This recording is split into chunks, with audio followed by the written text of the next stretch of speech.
Hello everyone, स्वागत है आप सभी का हमारे यूट्यूब चैनल फ्रेया नरेशन में। आज हम एक्सप्लेन करेंगे और एक थाई सुपरनेचुरल हॉरर मूवी। कहानी स्टार्ट होती है 1972 में थाईलैंड की एक रिमोट एरिया विलेज कंचनाबुरी से। शुरुआत में यामी नाम की एक लड़की को देखते हैं जो कई दिनों से बीमार है और उसकी माँ बाबा उसी के इलाज के लिए ज्यादा टाइम खेती बाड़ी करते हैं ताकि ज्यादा पैसा कमा सके। लेकिन यामी को देख ऐसा नहीं लग रहा था उसे कोई मामूली बीमारी है। तभी यामी की चिल्लाने की आवाज आती है जिससे उसके माँ बाबा जाके देखते हैं तो यामी जमीन पर गिरी हुई छटपटा रही थी और देखते ही देखते उसके शरीर फूलने लगते हैं और उसके शरीर से बहुत सारे खून बहने लगते हैं और उसी वक्त उसी की मौत हो जाती है। फिर कहानी शिफ्ट होता है और उसी गाँव के एक किसान परिवार को दिखाया जाता है जिनके 6 बच्चे हैं। 3 लड़कियां रिया, मिया और चिया और 3 लड़के युग, यश और योहान। योहान आर्मी में है, गांव से दूर रहता है और बाकी बच्चे अपने माँ बापा के साथ गांव में रहते हैं। सुबह सुबह रिया, मिया और चिया स्कूल जाने के लिए रेडी हो जाते हैं। तभी उनकी माँ उन्हें बताती है आज स्कूल से जल्दी लौट आना क्योंकि आज तुम्हारे बाबा तुम्हें मेले में घुमाने ले जाने वाले हैं। तीनों बच्चे ये सुन खुशी खुशी स्कूल निकल पड़ते हैं और रास्ते में रिया एक बड़े से पेड़ को देख रुक जाती है और उसे घूरने लगती है। मिया और जिया भी उस बड़े से पेड़ को देख उसे नजरअंदाज करके वहाँ से चले गए। स्कूल खत्म होने के बाद दोनों बहनें मिया और जिया स्कूल की सफाई कर रहे थे तब उन्हें यामी की एक ड्राइंग मिलती है। यामी वही लड़की है जिसको हमने स्टार्टिंग में देखा था। खैर ये दोनों जब वो ड्राइंग को देखते हैं उनमें एक लंबे बाल वाली औरत की ड्राइंग होती है जो एक भयंकर स्माइल दे रही थी। स्कूल खत्म होने के बाद तीनों उसी रास्ते से घर आते हैं और उन्हें वही पेड़ के नीचे एक औरत दिखाई देती है जो हूबहू देखने में वही ड्राइंग जैसी थी। ये देख तीनों बहनें डर जाते हैं और डर के मारे वहाँ से भाग आते हैं। घर आने में थोड़ा लेट हो जाता है जिस वजह से उनके बाबा थोड़ा गुस्सा करने लगते हैं, लेकिन वो अपने सारे बच्चों को मेले में ले जाते हैं घुमाने के लिए जहाँ सारे भाई बहन खूब मौज मस्ती करते हैं। उसी वक्त मिया की तबीयत खराब होने लगती है। जिया जब अपनी माँ को बुलाने वाली थी मिया उसे मना कर देती है क्योंकि वो इस मोमेंट को खराब नहीं करना चाहती थी। वैसे भी वो पैदाइश से थोड़ी कमजोर है जिस वजह से बीमार पड़ती रहती है। फिर वो सब मिलके फेरिस व्हील की राइडिंग करते हैं तब मिया और रिया को वही डरावनी औरत दिखाई देती है। ये देख मिया और रिया डर जाते हैं और इस बारे में जिया को भी बताते हैं, लेकिन जिया को ऐसा कुछ दिखाई नहीं देता। खैर मेले में मिया की तबीयत और खराब हो जाती है जिस वजह से उसे यश अगले दिन हॉस्पिटल लेके जाता है और चेकअप करने पर रिपोर्ट नॉर्मल होता है। दोनों हॉस्पिटल से वापस आ रहे थे तब योहान आ जाता है उन्हें सरप्राइज देने, जो अपनी आर्मी ड्यूटी से कुछ दिनों के लिए छुट्टी लेके आया होता है। लेकिन यहाँ यश योहान को देख खुश नहीं था, वो उससे नाराज था क्योंकि योहान उसे बिना अपने साथ लिए आर्मी में अकेले चला गया था और उसे यहाँ खेत में काम करने के लिए छोड़ गया। लेकिन योहान उसे कुछ गिफ्ट देख के मना ही लेता है। वो सब घर आ जाते हैं और योहान को देख घर वाले बहुत ही खुश हो जाते हैं। रात के डिनर के वक्त मिया की तबीयत और खराब हो जाती है से वो बिना खाए ही सोने चली जाती है। ठीक आधी रात को मिया उठती है तो देखती है कि खिड़की खुली है। वो उसे बंद कर लेती है लेकिन उसके साथ ऐसा कई बार होने लगता है। आवाजों की वजह से जिया की भी नींद खुल जाती है और जब वो किचन में जाती है तो देखती है मिया कुछ खा रही है, वो भी बिना पकाए। ये देख जिया जब मिया से पूछती है तुम क्या कर रही हो तो वो कहती है कि मुझे भूख लग रही है तो मैं खा रही हूँ। जिया फिर सोने चली जाती है तब उसे कुछ अजीब सा फुसफुसाहट की आवाजें सुनाई देती है। ऐसा लग रहा था कोई मंत्र पढ़ रहा है। जिया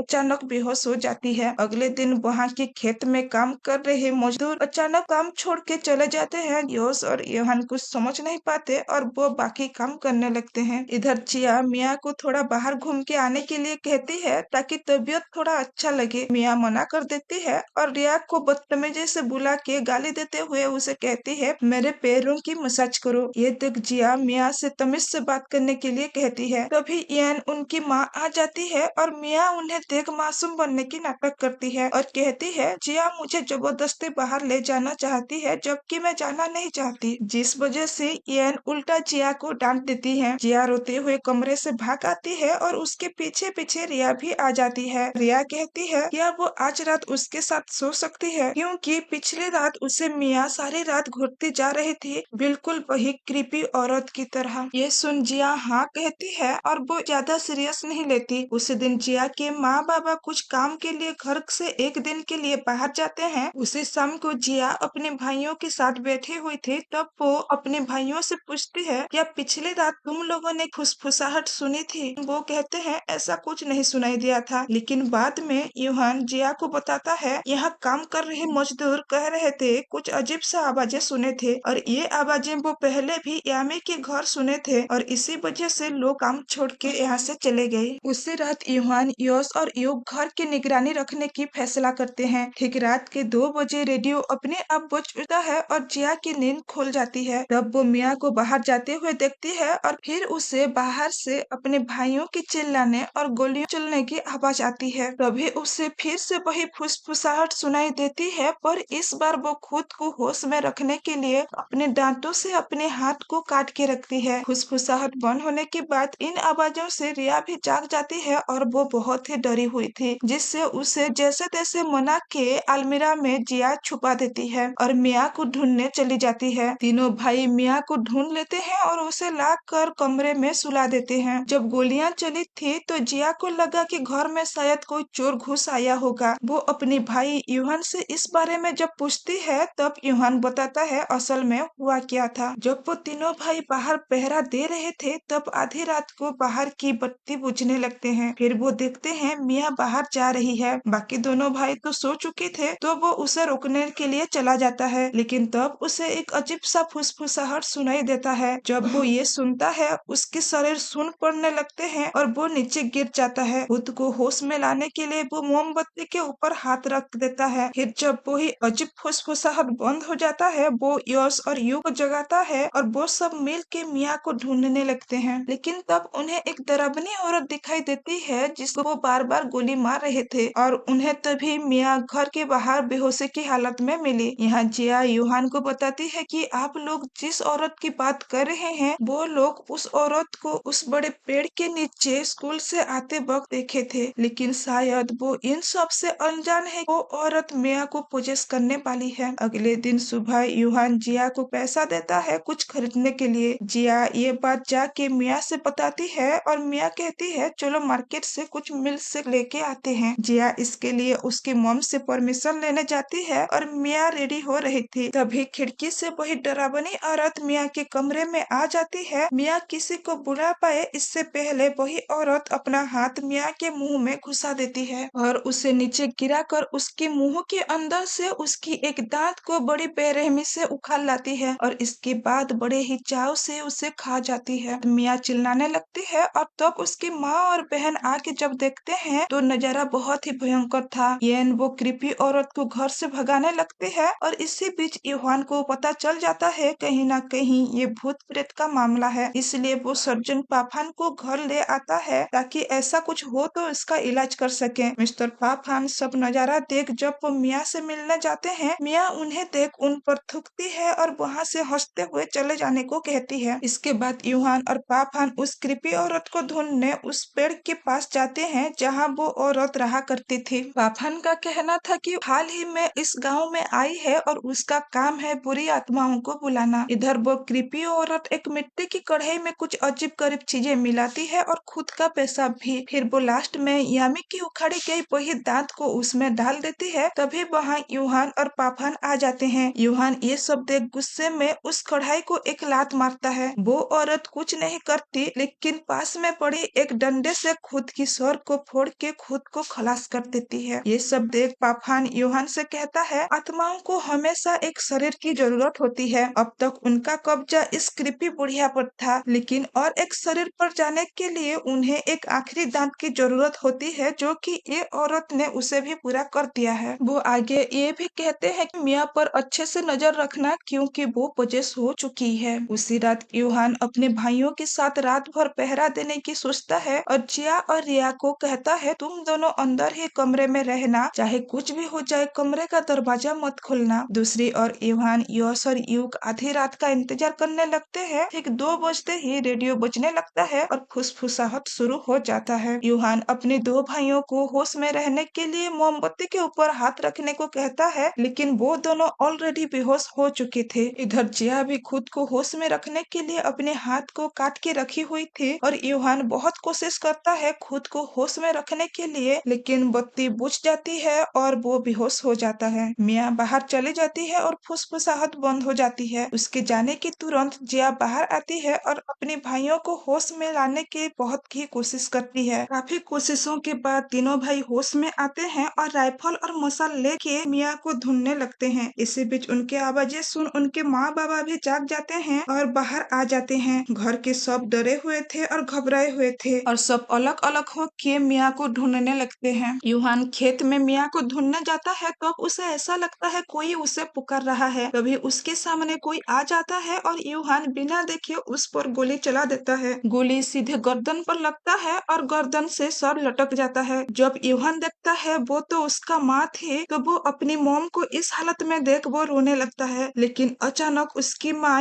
एन हंसने लगती है। असल में वो एक आत्मा होती है जो यूहान को बहका रही थी। यूहान वहाँ से भागने लगता है और उसके पीछे पीछे वही आत्मा अपनी टूटी हुई गर्दन लेके पीछा करने लगती है। यूहान जैसे तैसे खेत से बाहर आ जाता है, तभी वो अचानक अपने माँ को देखता है सामने। उसे लगता है ये आत्मा हो सकती है और उस पर गोली चलाने ही वाला था, तब अहम वक्त पर योश आके उसे रोक देता है। इधर जिया अपनी कमरे की एक छेद से ये सब देख रहे थे। मिया को ढूंढ लिया गया है और उसे घर लेके आ रहे हैं, लेकिन उसी वक्त उसकी बेडरूम के दरवाजे पर कोई उसे दस्तक देता है। जब वो देखती है तो वो मिया थी। वो दरवाजा खोलने के लिए कहती है, लेकिन जिया उसे पता था कि ये कोई आत्मा हो सकता है, इसलिए वो दरवाजा नहीं खोलती। तो वो आत्मा खुद ब खुद उस दरवाजा को खोलने लगती है। वो आत्मा कुंडी खोलने ही वाली थी कि अचानक जिया की माँ आ जाती है और उनकी आवाजें सुन जिया दरवाजा खोलती है और दोनों बहनें जाके अपनी माँ से गले लग जाती हैं। अगले सुबह सर्जन पाफान मिया की जान बचाने के लिए एक समन मिस्टर पुत को घर ले आते हैं। मिस्टर पुत आते ही पहले खेत और बांस के पेड़ को देखने लगते हैं, जिसे यूहान थोड़ा भड़क जाता है। अगर आप यहाँ खेती बाड़ी देखेंगे तो मेरी बहन का इलाज कौन करेगा? उसके गुस्सल रवैये देख मिस्टर पुत यूहान को अपने गुस्से पर काबू करने के लिए कहते हैं और आने वाले चुनौतियों का सामना करने के लिए चेतावनी देते हैं। फिर वो मिया से मिलने जाते हैं और उसके अंदर बसे आत्मा को बाहर आने के लिए कहते हैं, लेकिन मिया मासूम बनने लगती है और उसकी माँ को मदद के लिए पास बुलाती है। उसके बाबा और सब येन को उसके पास जाने के लिए मना कर देते हैं, लेकिन येन तो एक माँ है, वो अपनी बेटी को इस हालत में नहीं देख सकती। फिर मिस्टर पुथ मिया के माथे पर एक टीका लगाती है, जिससे वो चीखने लगती है। मिया फिर से अपनी माँ को पुकारने लगती है और इस बार येन खुद को रोक नहीं पाती और अपनी बेटी के पास चली जाती है। वो आत्मा और इंसान के बीच फर्क नहीं देख पा रही थी। आखिरकार वो एक माँ जो है। ये देख मिया के बाबा एक स्टिक लेके येन को वहाँ से हटाने के लिए डराने मारने लगते हैं। मिस्टर पुथ उन्हें रोक देते हैं और कोई चारा न देख येन को मिया के साथ छोड़ देते हैं। वो सब बाहर आ जाते हैं और बाहर के बांस के पेड़ को काटने के लिए मिस्टर पुथ कहते हैं। सब शौक में थे कि भले बांस के पेड़ को क्यों काटा जाए, लेकिन मिया की खातिर सब करने लगते हैं। जैसे ही उस पेड़ को काटा जा रहा था, वहाँ का नजारा बहुत ही अलग था। चारों ओर गंदगी फैलने लगता है और वहाँ अलग अलग मानव के अंग दिखाई देते हैं और सभी अंग ताजा थे और धड़क रहे थे। मिस्टर पुथ ये देख बताते हैं ये आत्मा अभी भी जिंदा है। तभी युग उस अंगों को एक स्टिक से छू लेता है, जिसे मिया के अंदर बसी आत्मा को एहसास हो जाता है और वो उन्हें रोकने के लिए दौड़ते हुए आ जाती है। इससे पहले भाइयों ने किरोसिनी डाल के उन सभी अंगों को जला देते हैं और मिस्टर पुथ फिर से मिया के माथे पर तिलक लगा देते हैं। मिया बेहोश हो जाती है और मिस्टर पुथ जल्दी से यूहान को कहते हैं उसे हॉस्पिटल लेकर जाओ, उसे सलाइन की सख्त जरूरत है। लेकिन हॉस्पिटल तक जाने का सफर आसान नहीं होगा और उसके लिए उसे तैयार रहना होगा। फिर पाफान, मिस्टर पुथ, जिया, यूक और योस हॉस्पिटल जाने के लिए रेडी हो जाते हैं। रास्ते में मिस्टर पुथ उन्हें बताते हैं मिया के अंदर बसी आत्मा बहुत ही चालाक है और उसके लिए उन्हें अलर्ट रहना होगा। रास्ते में जा रही थी तभी घना अंधेरा छा जाता है और मिस्टर पुथ यूहान से पूछते हैं तुम्हारे पास वही खास गोलियां तो है ना जो मैंने तुम्हें दिया था? यूहान अपना रिवॉल्वर निकालता है और कहता है हाँ, मेरे पास वही गोलियां सही सलामत है। मिस्टर पुथ उसे सही टाइम पर वो गोली का इस्तेमाल करने के लिए कहते हैं। यूहान को गाड़ी चलाते वक्त बहुत सारे आत्माएं दिखाई देते हैं और अचानक जैसे सब गायब हो जाते हैं जो उसके गाड़ी में बैठे थे, लेकिन फिर भी यूहान खुद को संभाल के रखता है। दूसरी ओर पीछे बैठने वालों को वही आत्मा दिखाई देता है। पाफान उन्हें आंखें बंद करके रखने के लिए कहते हैं। आत्माएं उन्हें तभी देख सकते हैं जब वो उन्हें देखेंगे। इधर यूहान को को रास्ते में अपना पूरा परिवार खड़ा हुआ दिखाई देता है और वो वही खास गोली चलाने लगता है। तभी मिया जग जाती है और फुसफुसाना शुरू कर देती है। इससे यूहान को गाड़ी चलाने में बहुत ही दिक्कत होता है और वो काफी कोशिश करता है खुद को कंट्रोल रखने के लिए, लेकिन वो अपना बैलेंस खो देता है और गाड़ी एक पेड़ से टकरा जाता है। यूहान बेहोश हो चुका था और जब वो होश में आता है तो देखता है मिस्टर पूत की पेड़ के कुचल जाने से मौत हो चुका है और बाकी जो बेहोश हो गए थे उन्हें मिया ला के सड़क के ऊपर रखी है और यूहान की रिवॉल्वर वो ले चुकी है। वो पाफान को गोली मारती है और यूहान से कहती है, तुम्हारा परिवार तो वाकई कमाल का है, मुझे तुम्हारे फैमिली के साथ रहकर बहुत ही मजा आया, ऐसा फैमिली नहीं देखी थी पहले। फिर वो जिया को मारने जाती है लेकिन यूहान उसे रोकते हुए कहता है, अगर मारना है तो पहले मुझे मारो। इसी बीच यूहान जिया को इशारा करके मिस्टर पुत का खास तलवार फेंकने को कहता है। जिया मौका देख वैसा ही करती है और यूहान के हाथों पर जैसा ही वो तलवार आता है वो मिया के हाथों में घुसा के मारता है। ऐसे में मिया के अंदर की आत्मा उसका शरीर छोड़ देती है। उसे एक हेल्दी बॉडी की जरूरत होती है। जैसे ही वो आत्मा मिया के शरीर छोड़ देता है यूहान वही खास गोली से उस आत्मा को खत्म कर देता है। फिर अगले पल में देखते हैं मिया हॉस्पिटल में है और जिया उसकी देखभाल कर रही है। जब मिया होश में आती है तो उसे कुछ याद नहीं होता। योस उससे कुछ नहीं बताती और कहती है उसे एक नई जिंदगी मिली है। तभी मिया फिर से अजीब बिहेव करने लगती है और उसकी